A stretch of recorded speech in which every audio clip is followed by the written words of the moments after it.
കൃഷ്ണപുരം കോട്ടാമൽ മുത്താരമ്മൻ കോവിലാണ് തിരുക്കല്യാണ മഹോത്സവം നടത്തിയത്.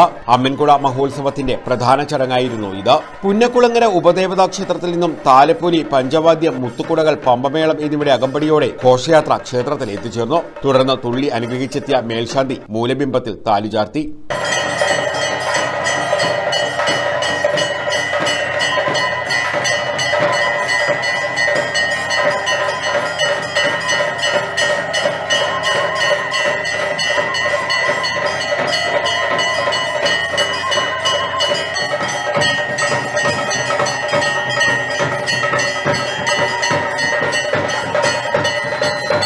തുടർന്ന് കല്യാണ സദ്യയും നടത്തി. ശ്രീമദ് ദേവി ഭാഗവതത്തിൽ പ്രതിപാദിക്കുന്ന ശ്രീ പരമേശ്വര പാർവതി വിവാഹമാണ് ചടങ്ങുകൊണ്ട് ഉദ്ദേശിക്കുന്നത്. ഉത്സവത്തോടനുബന്ധിച്ച് ക്ഷേത്രത്തിൽ പൊങ്കാലയും നടത്തി. News bureau, Kayamkulam.